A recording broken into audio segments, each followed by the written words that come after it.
So we're over here in the studio, and Mike and I are going to process a track. We've got a really nice jazz track by Andrew Van Tassel. He's an up-and-coming jazz artist who just did his album here.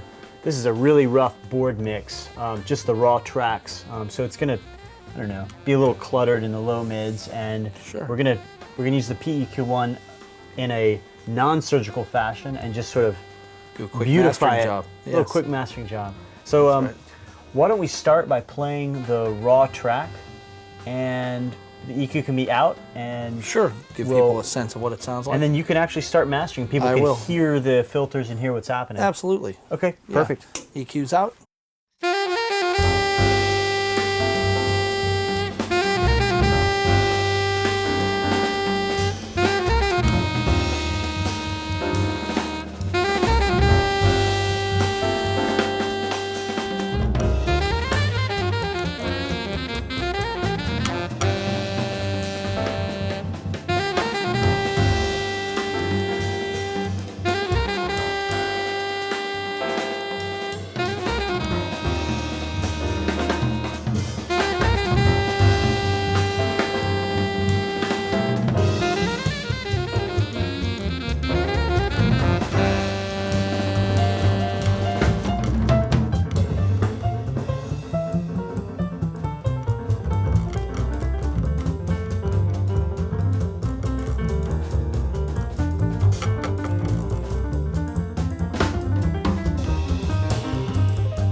Great. Yeah. Great. Well, I think It's a vast improvement with very little work. Yeah. So we actually watched you work and get a result in 2.5 minutes or so. Sure. And that's what this equalizer is all about. It's really a very elaborate tone control. It's not really intended for surgical corrective EQ as much as it is intended to be a finishing equalizer.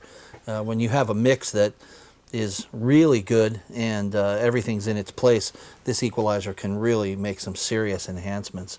And as you can see, even where we have a mix which is kind of rough, where the balance isn't quite right, the piano isn't loud enough in the mix, the bass is much too heavy and messy, and there's really not enough high end in the mix in general, I was able to correct all three of those things quite easily by doing about, I'd say, 8 dBs of cut at 40 hertz, and then, certainly without bringing up a little bit of 120, that made the mix sound a little bit bass deficient. So, you know, we could add a little bit of 120, take a little bit away of 40, and that really tightened up the bottom end. And then because the piano wasn't loud enough, you saw me add a few dBs of 1K and even a dB or so of 800, and that brought the piano out a lot. At one point I took away all the 5K because there was a little bit of harshness in there, and then just gradually dialed that back till it sounded nice to my ear. And then, you know, one of the best things about this equalizer is its ability to boost super high frequencies, ultra high frequencies. We have a center frequency of 50K selected here, and I added quite a lot of that, about 12 dBs. Well, let's listen to it out and pop it right back in right where you had it, and just to give people a kind of a two passages with and without the EQ and what you've done. Okay, well, so the bypass is, oh, and I should also point out, during all of that work, I had the 20 hertz filter engaged, which brings us down 6 dBs at 20 hertz, and I put that in immediately when I heard the, you know, the rumble of the bass. Exactly. So I'll leave the, we'll take out the low cut filter and the all the rest of the other filters, and then give it a listen. Great, so here's just the dry piece, unprocessed, this completely rough board mix.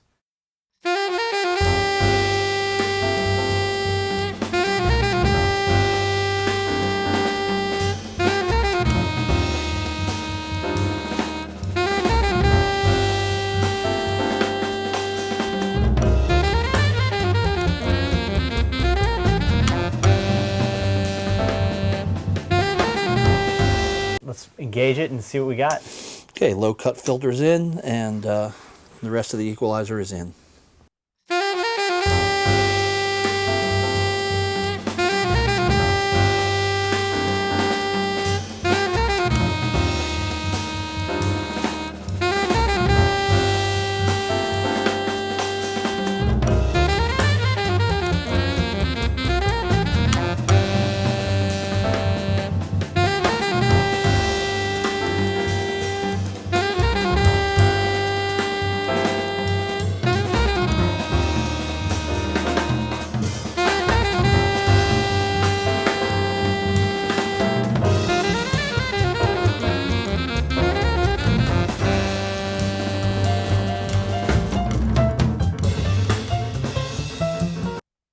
Wow. Well, I think this is a great example of what you can achieve with these wide overlapping bands. I mean, it's not a parametric. It's not at all a parametric. This is something that, you know, even a home studio enthusiast can achieve those kind of results just by using their ear. Oh, this is great. This is great in the home studio because you can take something that really sounds quite flat and two-dimensional, and with this equalizer, just make it sound larger than life and three-dimensional easily.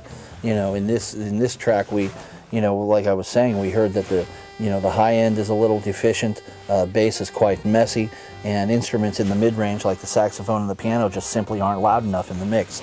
And you know, with a flip of 2 switches and a turn of a couple of knobs here, I'm able to essentially correct the balance of your rough mix here to the point where it's real punchy and in our face, and I can hear every instrument clearly.